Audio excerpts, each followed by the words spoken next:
పులివెందులలో TDP విజయంతో గుంటూరు జిల్లాలోనూ సంబరాలు జరుపుకుంటున్నారు. మరింత సమాచారాన్ని మా ప్రతినిధి సాంశివరావు అందిస్తారు.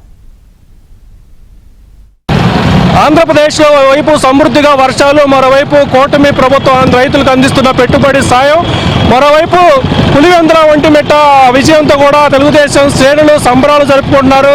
మనతో మాట్లాడేందుకు మాజీ మంత్రి వేమూరు ఎమ్మెల్యే నక్కా ఆనందబాబు అయితే మనతో పాటు ఉన్నారు. సార్ చెప్పండి, ఈరోజు ఓవైపు సమృద్ధిగా వర్షాలు పడుతున్నాయి, ఓవైపు కూటమి ప్రభుత్వం పెట్టుబడి సాయం, మరోవైపు టీడీపీకి ఉప ఎన్నికల ఫలితం ఎలా చూస్తారు? వర్షాలు అత్యధికంగా వర్షాలు కురిసినాయి, పొలాలు నీట మునిగినాయి. అదేవిధంగా రాష్ట్రంలో ఉన్నటువంటి రిజర్వాయర్లన్నీ కూడా నీళ్లతో కళకళలాడుతూ ఉన్నాయి.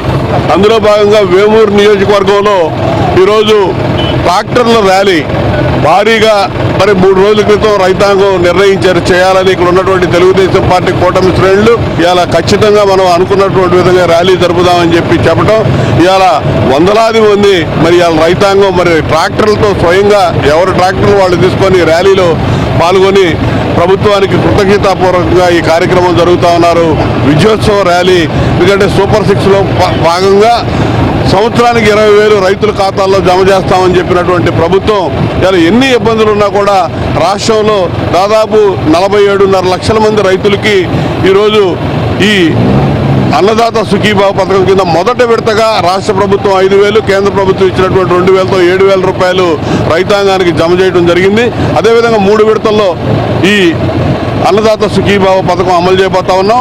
వీటితో పాటు రైతులతో పాటు కౌలు రైతులు కూడా రాబోయే రోజుల్లో కొద్ది కాలంలోనే వారికి కూడా ఈ అన్నదాత సుఖీభావ పథకాన్ని అమలు పరుస్తాము, వర్తింపజేస్తామని కూడా ఈ సందర్భంగా చెప్తున్నాం. కూటమి ప్రభుత్వ సంక్షేమ పథకాల అమలుతో కూడా రాష్ట్ర వ్యాప్తంగా ప్రజలు సంబరాలు జరుపుకున్నారు. దానిలో భాగంగానే వేమూరు నియోజకవర్గంలో రైతులు స్వచ్ఛందంగా తరలివచ్చి ర్యాలీ చేసుకుంటూ కూడా పండగ వాతావరణం నెలకొన్న పరిస్థితి నెలకొందంటూ కూడా ఆనందబాబు చెప్తున్న పరిస్థితి అయితే ఉంది.